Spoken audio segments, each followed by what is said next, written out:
जिस किसी को ब्लड ग्रुप सिर्फ देखना है तो ब्लड ग्रुप एक मैंने वीडियो बना दिया 27 मिनट का। ऐसे जो मैं ब्लड ग्रुप से लेकर एक जो आज का वीडियो आगे का कंटिन्यू करूँगा वो मैं सेकंड पार्ट में दोनों का ऐड करके डालूँगा, ठीक ना। लेकिन मैं बात करना चाहता हूँ आज यहाँ से पढ़ने का प्रयास करेंगे कोंगुलेशन ऑफ ब्लड से। कोंगुलेशन ऑफ ब्लड से पढ़ूँगा और ये सेकंड पार्ट है और इसे मैं आज ख़त्म करने का प्रयास करूँगा, ठीक ना, सेकंड पार्ट में। तो हम लोग जानते हैं कोंगुलेशन ऑफ ब्लड करने का मतलब क्या हुआ कि कहूँ पे ये ब्लड यहाँ से मान लीजिए कट गया तो कोंगुलेट कर जाना, यानी कि एक दूसरे से एक फाइबर दूसरे फाइबर से आके मिल जाना, मिलकर वहाँ पे एक दूसरे को जमा लेना। एक जैसे हिंदी में कह सकते हैं कि खून जम जाना, खून जम जाना ही क्लॉटिंग कोंगुलेशन कहलाता है। जैसे गाँव में खस्सी उसी कटता है तो वहाँ पे देखते हैं खून को थाली में छाना जाता है, थाली में छान को देता हो तो चढ़ाने से देखते हैं वहाँ पे एकदम एक तरह से एक लेयर बन जाती है, लगता है जिस तरह के एक मतलब कि सब कोंगुलेट कर जाती है। कहने का मतलब कि ऐसे शरीर में रहता है तो कितना तेज़ी से वो बहते रहती है। लेकिन कोंगुलेशन कैसे होता है, क्यों होता है, वो एक एग्जाम्पल से लेके इस तरीका मैं एक गाँव का एग्जाम्पल दे दिया हूँ जिससे आप लोग को रिलेट कर सकते हैं कि कोंगुलेशन वर्ड का मतलब क्या होता है, ठीक ना। तो वही कह रहा है कि यू नो डैट, आप लोग जानते हैं कि when you cut your finger, मान लीजिए कट जाता है फिंगर, कहीं से कट गया finger and hurt yourself, तो तुम्हें हर्ट होता है, बहुत दिक्कत होता है, चोट का दुख का सामना करना पड़ता है। Your wound does not continue to bleed for a long time, तो हम लोग देखते हैं कि जहाँ से कटता है वो कंटिन्यू ज़्यादा समय तक के वो नहीं बहते रहती है। ये नहीं कि आज कट गया तो पूरा जीवन भर बह ही रहा है खून। हमारे शरीर में 5 लीटर खून ही है और जो कंटिन्यू बहते रह गया तो 5 लीटर खून को बहने में कितना देर लगेगा, 10 से 15 मिनट में पूरा फ्लो हो जाएगा। 5 लीटर पानी लेने जाते हैं, बोतल में भरता है तो कितना तेजी भरता है, कितना देरी लगता है, पूरा शरीर पूरा तुरंत निकल जाएगा शरीर से खून। इस तरह से अति कर सकते हैं comparison. Usually the bloods stop flowing after some time, कुछ समय के बाद हमारे शरीर में से खून बहना फ्लो करना रुक जाता है। डू यू नो वाई, ऐसा क्यों होता है जो जानते हैं आप लोग? ऐसा इसलिए होता है क्योंकि वहाँ पे प्लेटलेट्स, इसका जवाब मैंने ये पूरा क्वेश्चन इसी क्वेश्चन का एक पूरा टॉपिक है जी, इसी क्वेश्चन का जवाब देता है। ऐसे मैं इसको भी एक थोड़ा सा फ्लो चार्ट बनाऊँगा, उससे ज़्यादा समझ में आएगा। ऐसे देखते हैं एनसीईआरटी क्या कहता है, इसी का इस टॉपिक का लास्ट में देख लूँगा। ब्लड एग्जिबिट्स द कोंगुलेशन और क्लॉटिंग, क्या है ना, कोंगुलेशन का मतलब क्लॉटिंग ही होता है। Is clotting is the response of injury and trauma, ये जो इंजरी हो जाती है वहाँ पे एक क्लॉटिंग फैक्टर आती है जिसके कारण वो क्लॉट यानी कि ब्लड का जो फ्लोइनेशन होती रहती है वो जो निकलती रहती है बाहर वो रुक जाती है। किसके कारण? तो क्लॉटिंग फैक्टर आती है जिसके कारण, ठीक ना। आगे देखते हैं। This is the mechanism to prevent the excessive loss of blood from the body, इस मैकेनिज्म से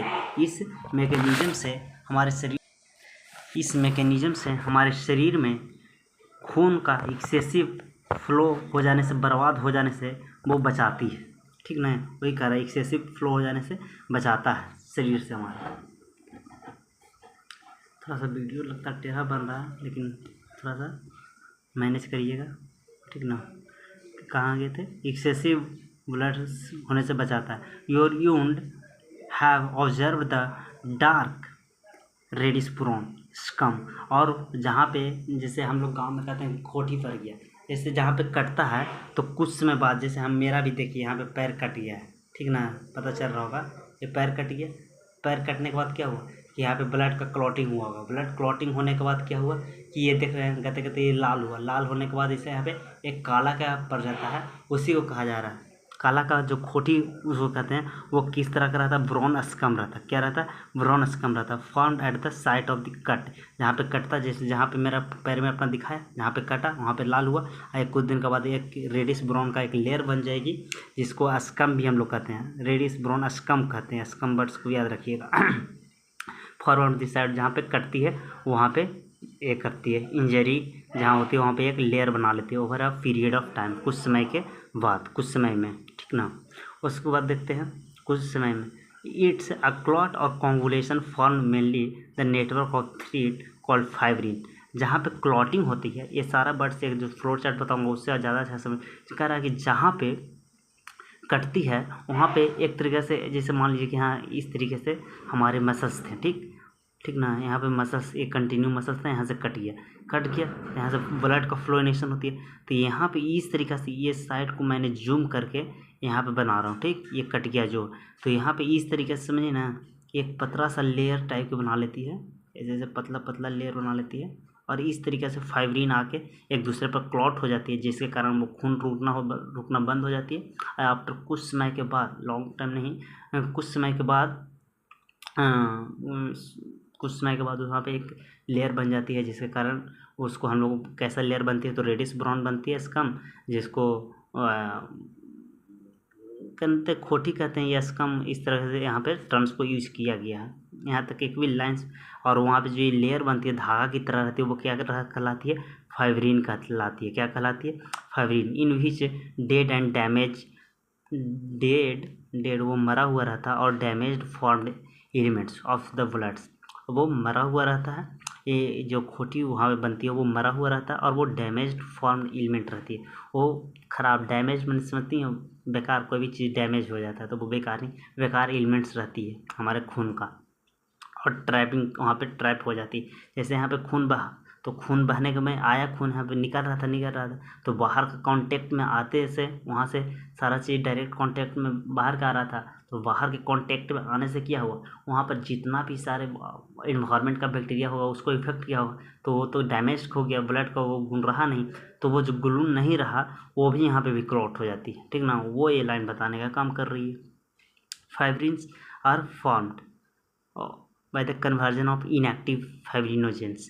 कह रहा है कि जब फाइब्रिन्स वहाँ पे फॉर्म्ड होती है तो वहाँ पे इनएक्टिव रहती है, जब फाइब्रिन वहाँ पे होती है तो वो इनएक्टिव रहती है, याद रखिएगा, इनएक्टिव फाइब्रिनोजेन, वहाँ पे फाइब्रिनोजेन इनएक्टिव रहती है प्लाज्मा में, by the enzymes of thrombin. Thrombin enzymes के द्वारा फाइब्रिनोजेन निकलती है वहाँ पे, जो कैसा रहती है, इनएक्टिव फॉर्म में रहती है, ठीक ना, इनएक्टिव फॉर्म में रहती है।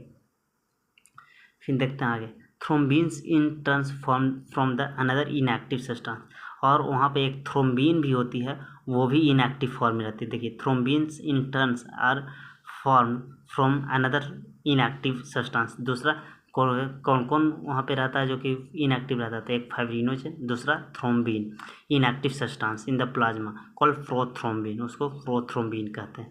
एंड ये मैं एक चार्ट बनाता हूँ, ठीक ना, वो चार्ट से आपको ज़्यादा समझ में आएगी। तो यहाँ पे एक मैं बनाता हूँ, जो देखिएगा अच्छा से। कह रहा है ना कि जहाँ पे मान लीजिए कि ये हैंडल ले लिया, ठीक, यहाँ पे कट हो गया, ठीक ना, ये कोई एक पार्ट्स है, वहाँ पे एक कट हो गया, तो जहाँ पे कट हुआ ना वहाँ पे क्या निकलती है, थ्रोम्बोब्लास्टिन प्रोड्यूस करती है। क्या प्रोड्यूस करती है, प्रोड्यूस थ्रोम्बोब्लास्टिन,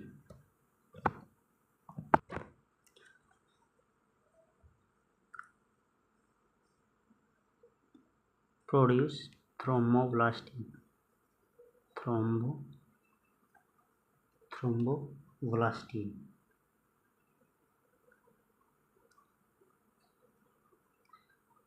ये थ्रोम्बोब्लास्टिन प्रोड्यूस करती है कहाँ पे, जहाँ पे कट होती है, ये कहाँ पे, कट साइट, एक कट साइट है, वहाँ पे क्या प्रोड्यूस होती है, कट साइट है, कट साइट पे थ्रोम्बोब्लास्टिन प्रोड्यूस होती है। ये थ्रोम्बोब्लास्टिन क्या करती है, प्लेटलेट्स को अट्रैक्ट करती है, प्लेटलेट्स को अट्रैक्ट करती है, ठीक ना, और उसको बाद ये थ्रोम्बोब्लास्टिन होती है जो कि कास्केडिंग प्रोसेस करती है, ठीक ना। ये थ्रोम्बोकाइनेज है जो कि कास्केडिंग प्रोसेस करती है। कौन प्रोसेस, कास्केड प्रोसेस करती है, कास्केड रिएक्शन वाला करती है, कास्केड ऑफ रिएक्शन करते हैं, काम करती है। कास्केड रिएक्शन एक तरह से समझिए कि वो खून को रोकने का ही प्रोसेस को कास्केडिंग प्रोसेस कहा जाता है, और ये इंजाइम्स को प्रोड्यूस करती है, ठीक ना। ये complex enzymes complex is formed, ये क्या करती है, इंजाइम्स कॉम्प्लेक्स को फॉर्म करती है, enzymes complex is formed, complex is form करती है, ठीक, फॉर्म्ड, ठीक ना। ये क्या करती है, फॉर्म करने के बाद ये है जो कि थ्रोम्बोकाइनेज में कन्वर्ट करती थी। ये थ्रोम्बोब्लास्टिन किसको, ये कास्केड प्रोसेस करने के बाद ये किसको एक्टिव कर देती है, एक तरह से समझिए कि थ्रोम्बोकाइनेज को करती है, किसको, थ्रोम्बोकाइनेज को ये थ्रोम्बोकाइनेज कैल्शियम 2+ रिलीज करती है। क्या रिलीज करती है, कैल्शियम 2+ रिलीज करती है, और ये एक्ट जाके किसके ऊपर करती है, प्रोथ्रोम्बिनेज, किस पे एक्ट करती है, जो कि हम लोग अभी पढ़े, प्रोथ्रोम्बिनेज, ठीक ना, प्रोथ्रोम्बिनेज को करती है। प्रोथ्रोम्बिनेज किसको पर जाके वर्क करती है, जो कि इनएक्टिव फॉर्म में रहती है। मैंने पहले ही बता दिया था, एनसीईआरटी रीड कर रहे थे तब, इनएक्टिव फॉर्म में रहती है, इनएक्टिव फॉर्म में रहती है। ये प्रोथ्रोम्बिनेज किसको वर्क करके, ये थ्रोम्बिन को एक्टिव करती है। किसको? थ्रोम्बिन, थ्रोम्बिन को एक्टिव करती है। जब प्रोथ्रोम्बिनेज पर कैल्शियम वर्क करती है, कैल्शियम वर्क करती है यहाँ पे, तो ये थ्रोम्बिन निकलती है। ये थ्रोम्बिन एक्टिव होकर निकलती है। कैसे निकलती है? एक्टिव फॉर्म में निकलती है, एक्टिव फॉर्म में। ये थ्रोम्बिन किसको पर जाके वर्क करती है? तो फाइब्रिनोजेन पर वर्क करती है। किसको पर वर्क करती है? फाइब्रिनोजेन पे,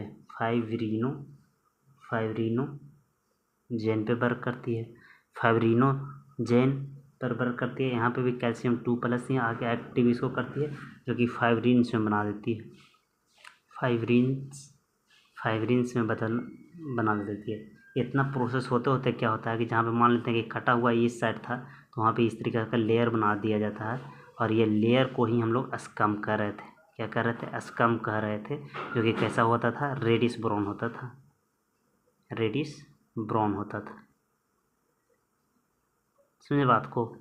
यही था पूरा मैकेनिज्म कि जहाँ पे कटा वहाँ पे थ्रोम्बोब्लास्टिन को प्रोड्यूस हुआ। एक क्या किया कि प्लेटलेट्स को अट्रैक्ट किया, और कास्केडिंग प्रोसेस के द्वारा, कास्केड क्या है? तो कास्केडिंग एक तरह के वही मैकेनिज्म है जो कि ब्लड को क्लॉट करती है।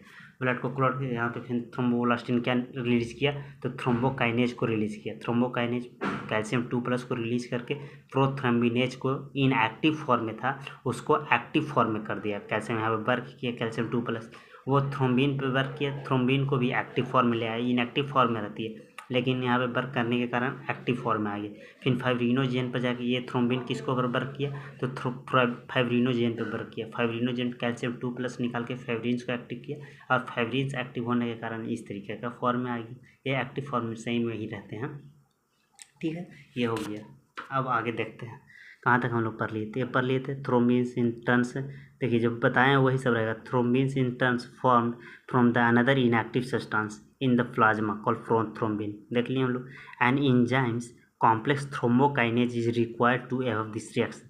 थ्रोम्बोकाइनेज को भी हम लोग देख लिए कहाँ पे यूज किए, जो रिक्वायर्ड होती है एव दिस रिएक्शन में। This complex is form in this series called enzymes. वही कास्केडिंग जो हुआ, देखिए कह रहे हैं कास्केड प्रोसेस करते हैं। कास्केड थ्रोम्बोकाइनेज वाला ही जो यहाँ पे वो मान लीजिए वो जो बताया ना ग्राफ चार्ट पेपर, उसको से सारा चीज़ कम क्लियर हो जा रहा है इन्वॉल्व। क्योंकि ये एनसीईआरटी है, वो इस तरीके का घुमा के यूज ही करता है ना वर्ड्स को कि आदमी कंफ्यूज हो जाता है। Involving the number of factors present in the plasma. इतना सारे इन्वॉल्व हुए हैं, कितना सारे फैक्टर्स को इन्वॉल्व किए। थ्रोम्बोकाइनेज, पहले तो थ्रोम्बोब्लास्टिन निकला, थ्रोम्बोब्लास्टिन कास्केडिंग प्रोसेस के द्वारा थ्रोम्बोकाइनेज को प्रोड्यूस किया। थ्रोम्बोकाइनेज प्रोथ्रोम्बिनेज को, और उसको पर कैल्शियम वर्क किया तो थ्रोम्बिन को एक्टिव किया। फिर थ्रोम्बिन फाइब्रिनोजेन पे एक्टिव हुआ, फाइब्रिनोजेन कैल्शियम 2+ को रिलीज किया, और उसके बाद फाइब्रिन्स को निकाला। इतना सारे factors in the plasma inactive stage. तो इतना सारे इनएक्टिव स्टेट से एक्टिव स्टेज को लाने में किया गया work. An injury the drama stimulates the platelets in the bloods release and certain factors which active to mechanism of coagulations। कह रहा है कि जहाँ पे घायल जगह था, इंजरिंग पैलेस था, वहाँ पे स्टिमुलेट किया गया प्लेटलेट्स को, और ब्लड को वहाँ पे रिलीज होने से बचाया गया। सर्टेन फैक्टर को यूज करके मैकेनिज्म को कोंगुलेशन किया गया। जहाँ पे कटा था, जहाँ पे इंजर्ड जगह था, उसको कोंगुलेशन प्रोसेस के द्वारा उसको बचाया गया। Certain factors release by the tissue. ये सर्टेन कुछ फैक्टर्स थे, वही जो थ्रोम्बोकाइनेज थ्रोम्बोब्लास्टिज्म वो उसी को कह रहा है कि जो ये हुआ, ये certain factors released by the tissue at the site of injury also can initiated the coagulations. Calcium ions play a very important role in the clotting.